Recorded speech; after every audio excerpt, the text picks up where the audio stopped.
Hi, and welcome back to Glowfully by Aleora.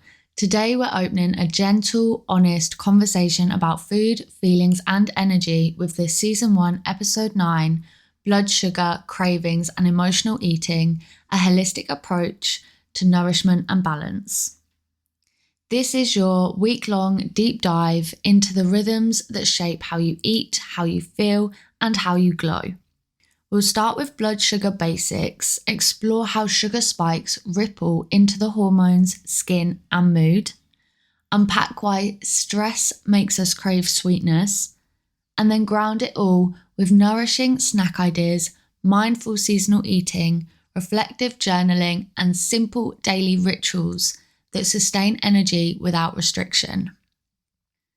This isn't about perfection, it's about steadiness. Think of this episode as your soft reset, a reminder that nourishment can be practical, emotional, and spiritual all at once. So let's begin. We've all heard the phrase before, balance your blood sugar, but very few people truly understand what that means, or how deeply it impacts every layer of our well-being. When we think of blood sugar, we often picture diet talk, calories, or weight loss. But at Aleora, we look at it differently. Blood sugar isn't just a biological measure. It's an energetic rhythm that influences how we think, feel, move, and glow.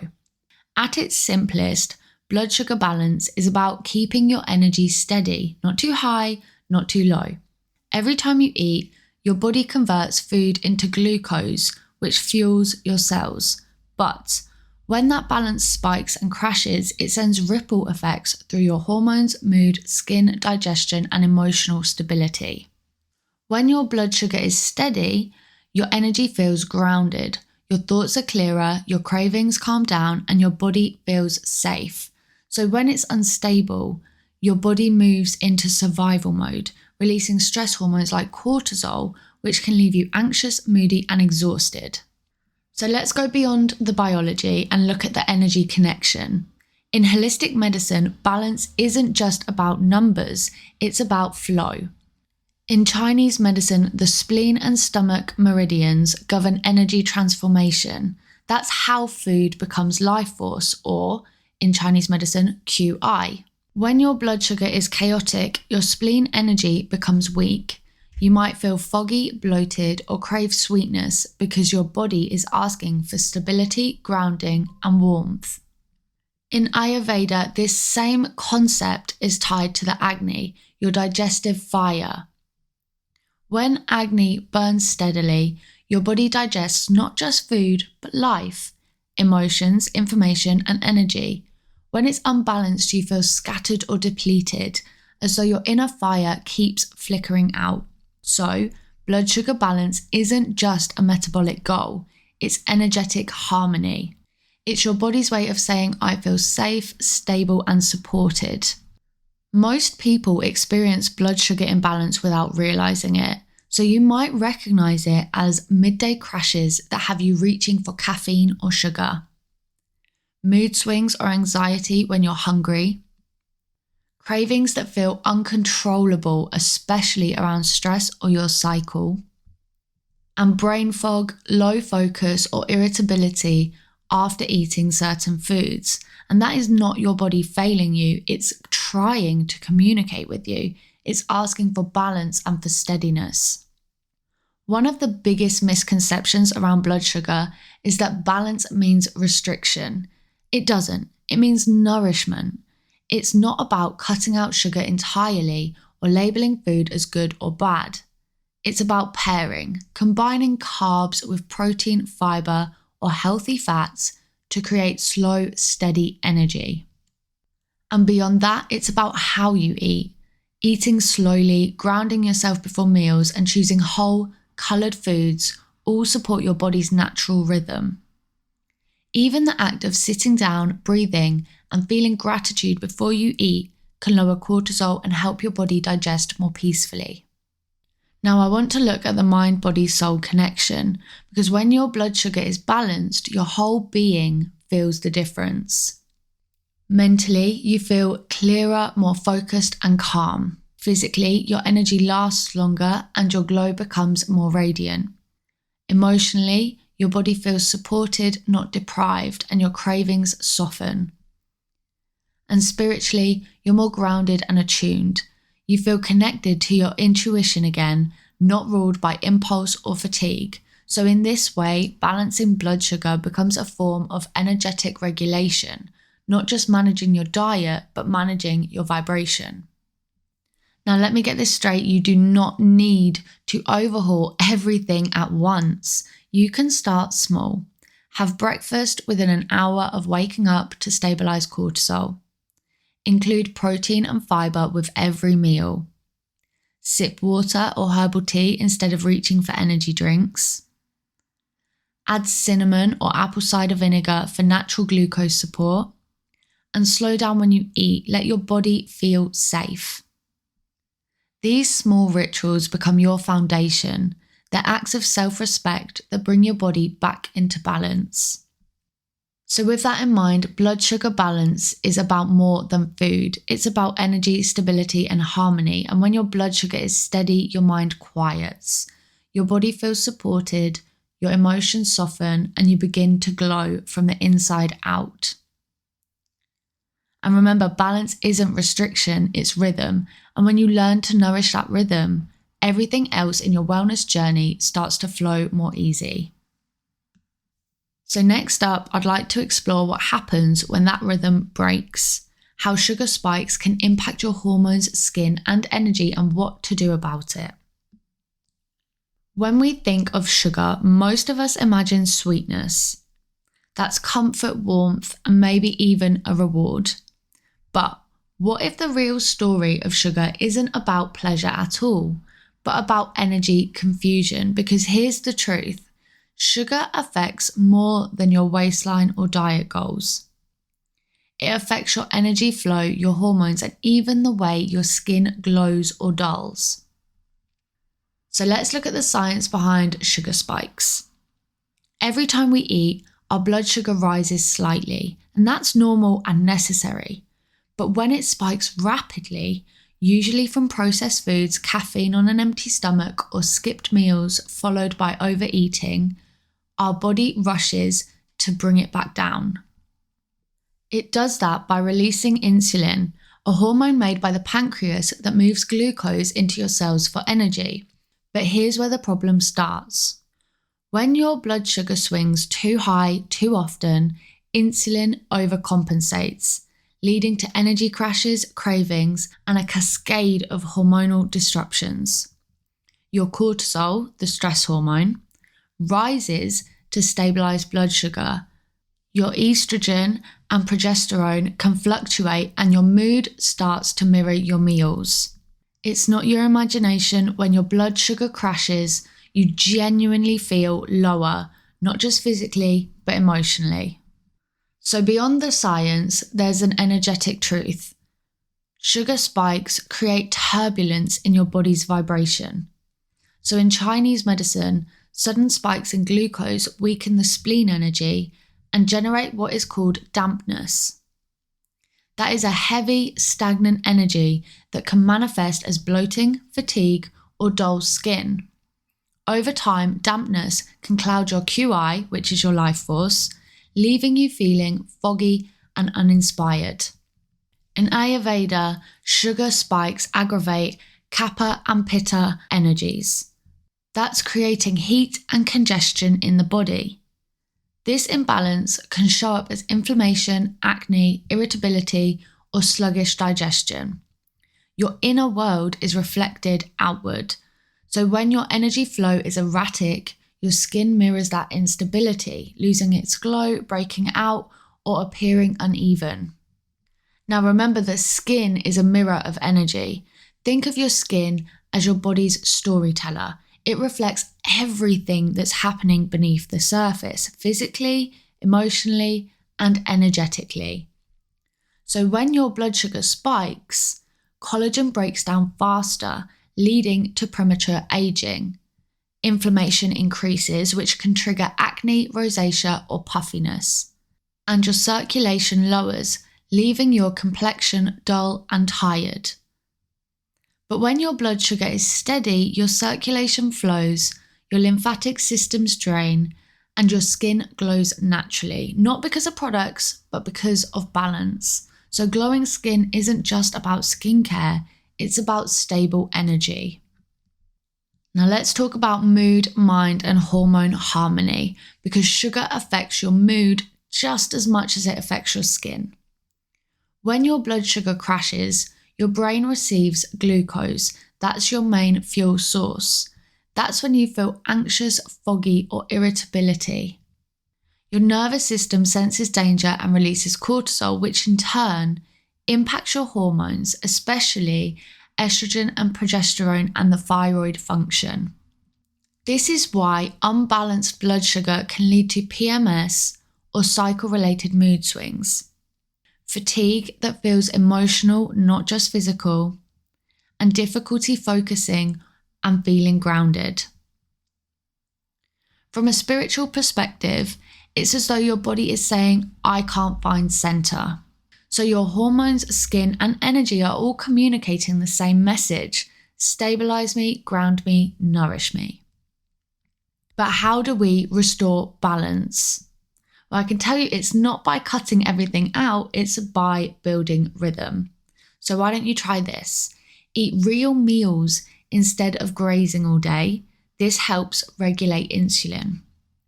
Start your day with a protein-rich breakfast to prevent those early spikes. Pair sweet foods like fruit or treats. Remember, you can have treats, it is balance, but pair them with fiber or healthy fats. And swap your afternoon coffee for herbal blends that support the adrenals, like licorice root or cinnamon tea. Energetically, this is about teaching your body to feel safe again. When your blood sugar is stable, your body trusts you, and in that trust, your hormones stabilize, your energy evens out, and your skin begins to radiate balance. Remember, your body isn't reacting against you, it's responding for you. Sugar spikes are your body's way of saying, I need steady energy, not highs and crashes. And when you nourish yourself steadily, physically, emotionally, and energetically, everything in your body realigns. Your hormones stop fluctuating wildly, your mind feels calm and focused, your skin begins to glow again, and from the inside out. So balance your energy and your glow will follow. Next up, I'd like to explore what happens when stress enters the picture and why it makes you crave sugar even more. So let's be honest for just a second. When life feels heavy, stressful, or you've had one of those days, what is the first thing you reach for? And if you said something sweet, you're not alone. Chocolate, biscuits, honey in your tea, a little sugary snack in the afternoon, it's almost automatic. But here's the thing, that craving isn't random, and it's definitely not about lack of willpower. It's your body's way of saying, hey, I am not okay, I need a moment of safety. When you are stressed, your body releases a hormone called cortisol, your built-in survival signal, and it floods your system with glucose, basically saying, we might need extra energy right now. But the problem is, modern stress isn't a tiger chasing us like it used to be. It's just deadlines, text, constant notifications, and too much caffeine. Your body doesn't know that though. It just knows stress. So once that moment passes, fleeting and quite quick, your brain looks around and says, okay, I've burned through energy, now I need to refuel. That's when you crave sugar, because sugar equals quick energy and dopamine, which is your brain's feel-good chemical. It's your body's fast way of finding calm. But here's the tricky part. That calm doesn't last. The sweet hit gives you a relief for a few minutes, and then your blood sugar drops again. Then, of course, we cue another cortisol spike, another craving, another round of, why do I always do this?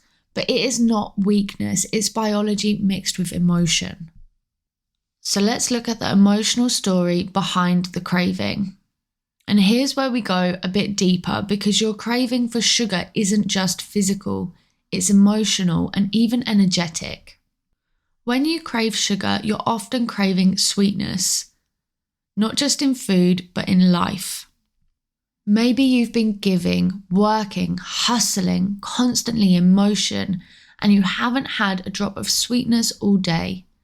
That's no pause, no softness, no ease. So your body does what it knows how to do. It finds sweetness in the fastest way it can. In traditional Chinese medicine, this is linked to the spleen and heart meridians, the energies of nourishment and joy, and when those are low, you start craving sugar to replace the emotional sweetness you're missing. In Ayurveda, stress disrupts your vata energy. That's the airy, anxious, scattered feeling we get when life feels too fast. And sugar momentarily grounds that. It brings warmth and comfort, but only for a little while. What you're really craving isn't the snack, it's safety, it's stillness, it's a moment where you feel okay again. When your blood sugar dips, maybe because you've skipped lunch or had coffee instead of breakfast, your brain starts to panic. It sends out signals that look exactly like anxiety, racing thoughts, irritability, maybe even that slightly dizzy feeling. And then, because your brain knows sugar equals instant relief, you crave it, even if you're not hungry. That's why emotional eating is not failure, it's a form of protection. It's your body literally trying to bring you back into balance. And when you start understanding that, when you see cravings not as something to fight but as messages, everything shifts. You move from judging yourself to listening to yourself. So next time that craving hits, try this. First, pause. Just for a second. Take a breath. Maybe even place a hand on your heart and let your body catch up with your mind. Ask yourself, what do I actually need right now? Sometimes it really is food. Maybe you skipped a meal or need protein, but sometimes it's rest or reassurance or a little bit of joy. If it's physical hunger, eat something nourishing, a snack with protein, fibre or healthy fats. Something that supports you rather than spikes you. And if it's emotional hunger, give yourself comfort in another way. Make a tea, light a candle, journal, go outside, stretch. Let the craving guide you back to yourself. Remember, you don't need to punish yourself for seeking sweetness. You just need to find it in ways that actually fill you up. Cravings aren't your enemy. They're little love notes from your body saying, hey, something is off. They're not something to control, they're something to understand. So next time you reach for something sweet, take a breath and ask, what part of me is asking to be cared for right now? That small shift from control to curiosity is where healing begins. Sugar cravings aren't always about sugar. They're about comfort, about your body's desire to feel safe, grounded, and loved. And when you give your body real nourishment, whether it's food, rest, or emotional care, the cravings soften on its own. You don't need to fight your body, you just need to listen to it. And next, we'll bring this all together and talk about how to nourish your body through the day with foods that keep you grounded, full, and glowing. You know that mid-afternoon slump when you're hungry, tired, maybe a little foggy, and you reach for something quick just to keep yourself going. Yeah, we've all been there. And honestly, there's nothing wrong with snacking. The problem isn't snacking itself, it's what we reach for and why.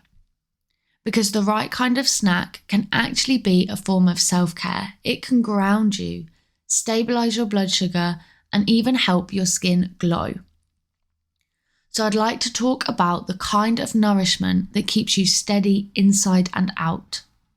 When you eat something sweet on its own, your blood sugar rises quickly and then drops, leaving you tired, hungry, and craving more. But when you eat in a way that balances your blood sugar, combining carbohydrates with protein, fiber, or healthy fats, you create a slower, steadier release of energy. That means your mood stays calm, your hormones stay balanced, and your glow stays consistent. This isn't about restriction or perfection, it's about building rhythm, so your body always knows what is coming next. So let's talk about some real nourishing examples. We'll start with apple slices with almond butter. This combination gives you natural sweetness from the fruit, but the healthy fats and proteins in the nut butter stop your blood sugar from spiking. Then we have Greek yogurt with berries and seeds. This is packed with protein, fiber, and antioxidants. It's light but grounding and keeps your energy stable for hours. Then we have rice cakes or oat cakes with avocado. The healthy fats from the avocado help your body absorb nutrients and give your skin that healthy glow. Then we have hummus with veggie sticks. So the fiber and plant-based protein keep you full, and the chickpeas are amazing for hormone support. And finally, herbal teas with a snack. So why not try cinnamon tea or ginger tea in the afternoon? They help balance blood sugar, calm your digestion, and bring that warm, grounded energy back to your body when it's craving it. And these aren't perfect snacks, but they're balanced ones, the kind that nourish you without sending your energy on a roller coaster. Remember, you don't need to avoid sweet things completely. Your body is wired to enjoy sweetness. It's part of the feminine energy of nourishment and pleasure. But the key is choosing sweetness that soothes, not overstimulates. So here's some that you could try. Try dark chocolate, 70% or higher, with tea in the evening.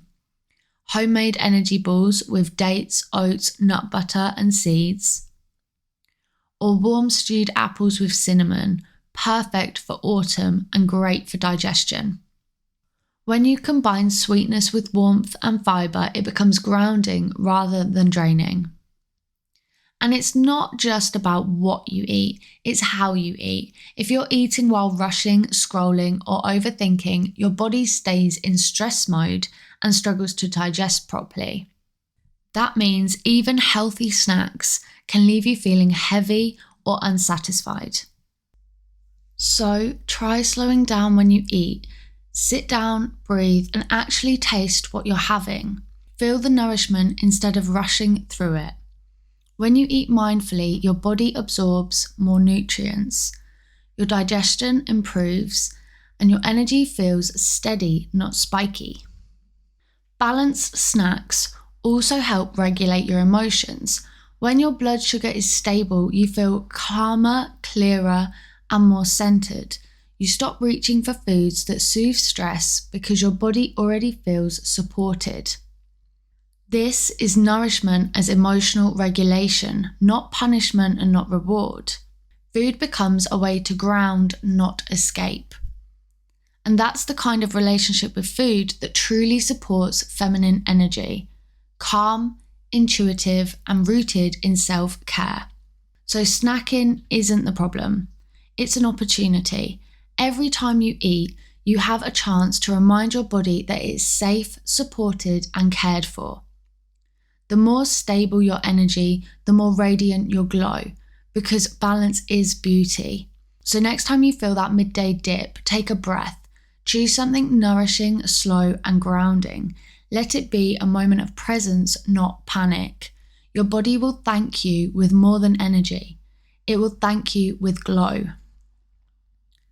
Next up, we're slowing things down with a cozy reset. We'll explore mindful eating and seasonal foods and rituals that connect you to your body's natural rhythm.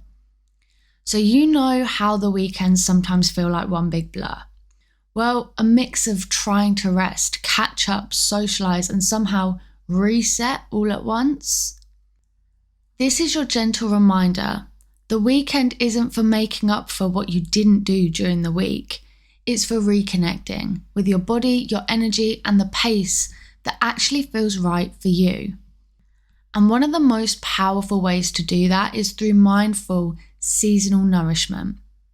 Autumn naturally asks us to slow down. The days shorten, the air cools, and your body starts craving warmth, comfort, and grounding foods. This isn't random, it's your body syncing with nature. In traditional Chinese medicine, autumn is the season of the lungs and large intestine. That's the organs connected to grief, release, and letting go. In Ayurveda, it's the Vata season. That's light, airy, and cold. That's why we crave soups, stews, root vegetables, and warm spices like cinnamon, ginger, and turmeric. Your body is trying to balance the environment around you. The more you lean into it, the more stable and nourished you'll feel. So if you've been feeling a little tired, emotional, or just ungrounded lately, you're not off. You're seasonal. During the week, eating can become automatic.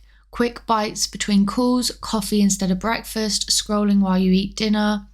The weekend gives you a chance to slow down, to actually be present with your food. So why not try cooking something simple and warming? Maybe roasted sweet potato soup or porridge with stewed fruits. Take time to sit down without your phone. Take a deep breath before you start. Smell the food, feel the warmth, and notice how your body reacts. When you eat slowly, your body digests more efficiently, your nervous system relaxes, and your mind feels calmer. You're literally feeding your calm. So mindful eating isn't about perfection, it's about presence. And here are some foods that naturally support your body this season. Soups and stews. So add lentils, root veggies, or seasonal greens for grounding nourishment. Sweet potatoes, carrots, parsnips. These are all full of slow-release carbs and natural sweetness that calm your blood sugar. Apples and pears, lightly cooked with cinnamon, support digestion. Nuts and seeds are a source of healthy fats that keep your energy steady. And herbal teas such as ginger, cinnamon, fennel, or chai blends create warmth and balance. These foods aren't just fuel, they're energy medicine. They build steadiness, warmth, and emotional resilience, especially when life feels overstimulating. And if you want to, create a ritual to reset. Try a Saturday morning nourish. So brew a pot of tea or coffee, light a candle or open a window for fresh air, and make yourself something warm, so oats, eggs, soup, whatever feels right. Eat slowly and intentionally, and then journal or stretch. It's not about doing it perfectly, it's about giving your body a moment to exhale. The more you create this rhythm, the less you'll rely on external things like sugar, caffeine, stress, in order to feel balanced. You start to feel nourished from within.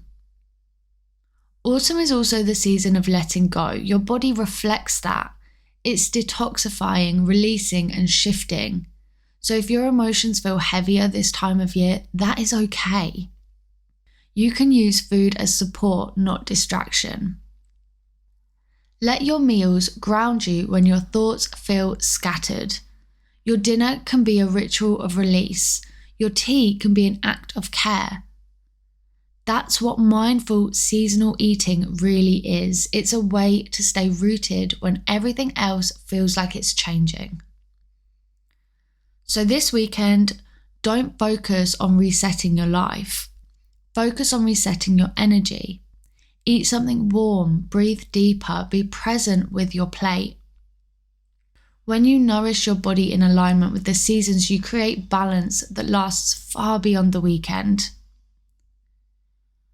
Your glow doesn't come from pushing harder, it comes from slowing down and letting your body remember what safety feels like. So next up, we're going to dive deeper into self-reflection with some journaling prompts to help you understand your relationship with food, feelings, and self-trust. So let's slow it all the way down.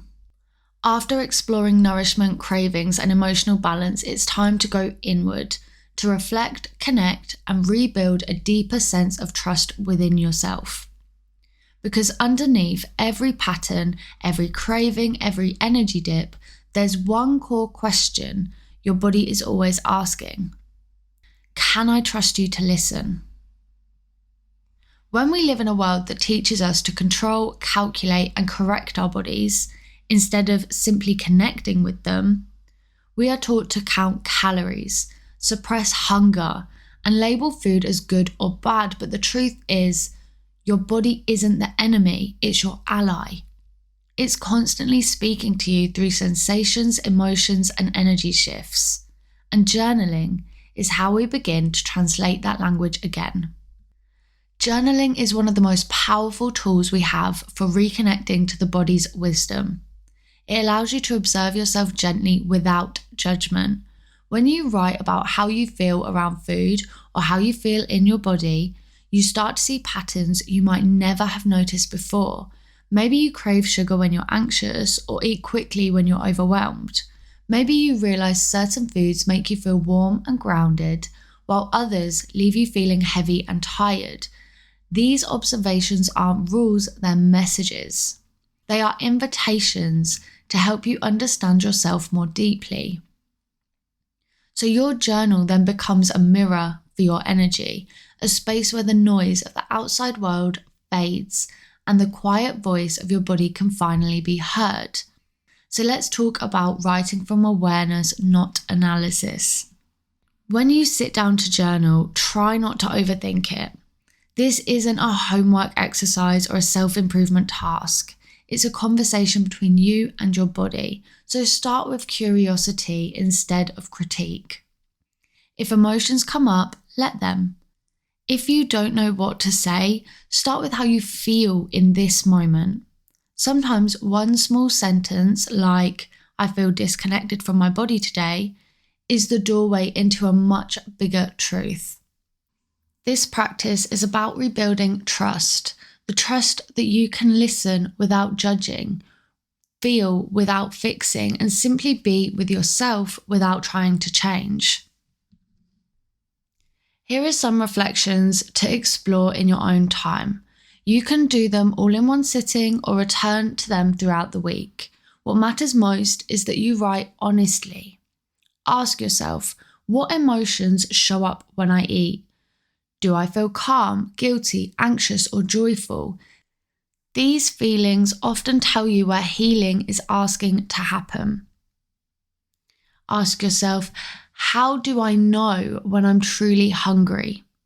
Does hunger show up as a physical sensation, a drop in energy, or an emotional pull? Ask, what does satisfaction feel like in my body? Most of us know what too full feels like, but not what content feels like.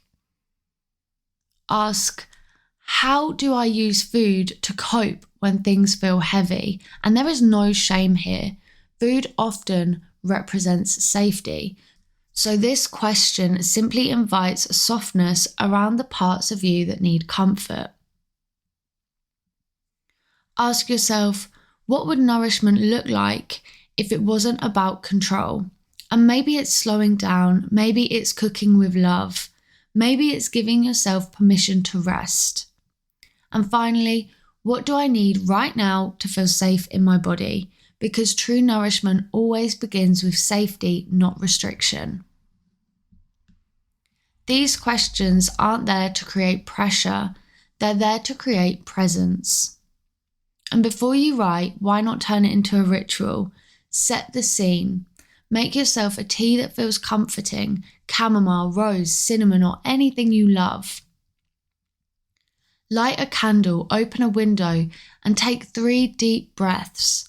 Let your shoulders drop, unclench your jaw, and soften your focus. Then begin writing, not with the goal of getting something right, but simply to see what surfaces. You might find that words come slowly or all at once, but let it be whatever it needs to be. You'll notice that as your breath slows, your thoughts begin to soften too. And in that calm, something beautiful happens. You start to feel yourself again. Remember, self-trust doesn't come back overnight. It rebuilds itself in small moments. In every meal you eat with awareness, every craving you honour with compassion, every page you fill with honesty instead of guilt.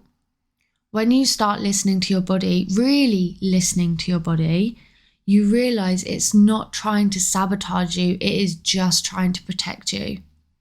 Every craving, every emotion, every hunger cue is simply your body saying, I'm here, pay attention.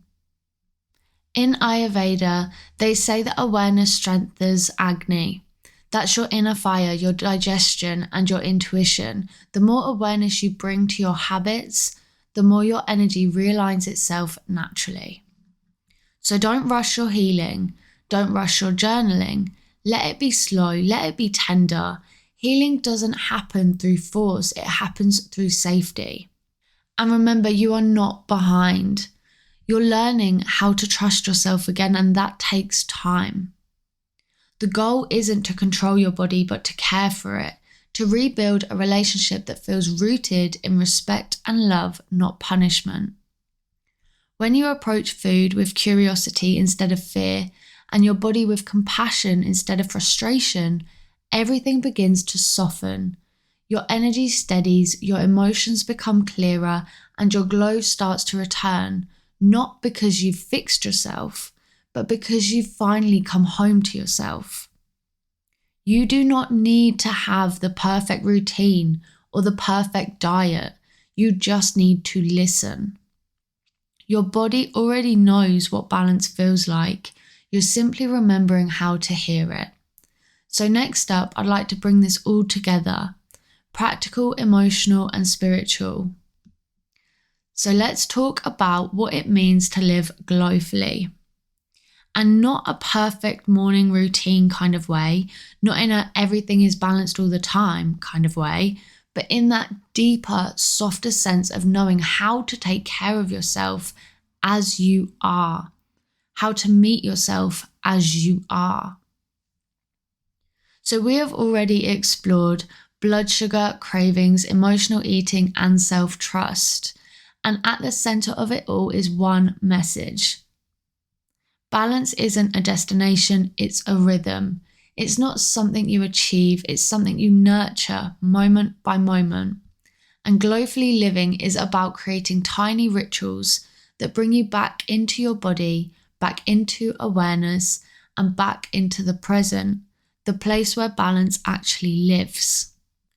When we talk about sustaining energy, we're not talking about caffeine or productivity.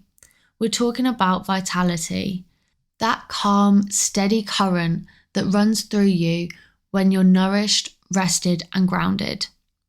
You don't need a complicated system for that. You just need to learn what truly fulfills you. For example, eating regular, balanced meals instead of skipping breakfast. Moving your body in ways that feel good instead of forcing workouts that drain you. Pausing before your meals to breathe and reconnect. And creating gentle transitions like 5 minutes of stretching before bed or stepping outside for fresh air before you start your day. These small rituals remind your body that it is safe, and when your body feels safe, your energy steadies naturally. So let's talk through a few glowfully living rituals you can build into your week. They are simple practices that keep your energy flowing without burnout or guilt. First up, a morning grounding ritual. So instead of jumping straight into your phone or rushing breakfast, try to start with a slow grounding ritual. Open the curtains, stretch, drink water before coffee, maybe light a candle and journal for 5 minutes, or just sit in silence. This isn't about being productive. This is about letting your nervous system wake up gently. Why not try a midday nourishment check-in? So we often push through hunger or stress without pausing to check in. Take a moment midday to ask, How do I feel right now? What do I need? Food, movement, a break, or just a breath. And this is self-care in real time. Then finally, an evening wind-down ritual. Because evenings are where balance begins again.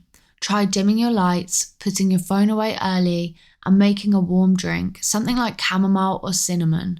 Reflect on one thing you're grateful for and one thing you want to release. Your body will start associating that calm rhythm with rest, digestion, and healing. Glowfully living isn't just physical, it's emotional too. We've all had days where food becomes comfort or stress becomes exhaustion. So instead of judging yourself for it, meet yourself where you are. Ask, what is this feeling trying to show me? Or what would support me right now? Because emotional wellness doesn't come from perfection, it comes from softness, from learning to hold yourself through every season, every craving, and every emotion. Now, I just want to take a look at some holistic balance practices. To sustain your energy long term, think of your rituals as nourishment for your whole system, your body, your mind, and your spirit. So from a holistic perspective, in Ayurveda, it reminds us to balance opposites. If life feels busy and airy, bring in warmth, slowness, and grounding foods. In traditional Chinese medicine, it teaches us that our organs and emotions are all linked. When the liver, which is connected to frustration, is soothed with rest and nourishment, our energy flows freely again. And in mindfulness, it helps us to regulate the nervous system and in turn, the hormones, digestion, and emotional states that we rely on. The more you live in awareness, what you eat, how you breathe, how you rest, the more your body begins to harmonize on its own. So the heart of Glowfully living, at its core, Glowfully living is about remembering that your glow doesn't come from doing more. It comes from aligning your energy with what truly supports you. When you stop rushing and start feeling, when you stop punishing and start listening, your body softens, your energy stabilizes, and your radiance returns. You become your own source of balance and your own source of glow. So as we close this podcast, I want you to leave with this. Balance isn't a rule, it's a rhythm. Your body already knows what's best. Your job is just to listen, to honour, and to create small rituals that remind you of that truth every single day. Glowfully living isn't just a lifestyle trend, it is a practice, and the more you live it, the more it becomes who you are. So in this episode, we connected the dots between blood sugar balance and the whole person wellness. You learn how steady glucose supports calm energy, clearer skin, and more stable hormones, and why stress-triggered cravings aren't a willpower issue, but a safety signal. We also covered what to reach for when you need grounding snacks, how to eat mindfully and seasonally, and how journaling and simple rituals rebuild self-trust so you can listen to your body and feel nourished instead of controlled. So if this conversation today landed well with you, let it be an invitation to choose steadiness over spikes, a protein-forward breakfast, a slower cup of tea, a breath before you eat, a kinder inner voice when cravings call. Your body isn't working against you, it is speaking to you. So for more support, you'll find all the notes, snack ideas, seasonal recipes, and journaling prompts over on our social medias or on our Substack or blog. You can find all of our links at bio.byaleora.com. And don't forget to join the Aleora Babes over on Substack for exclusive wellness tips, rituals, and support. You can also shop all of our wellness products at www.byaleora.com. And if this episode helped, tap follow on your podcast app, leave a quick rating, or share it with a friend who would benefit. And remember, take what serves you and leave what doesn't. Balance is a rhythm that you can return to, one nourishing choice at a time. So until next week, stay safe, glow naturally, and live fully.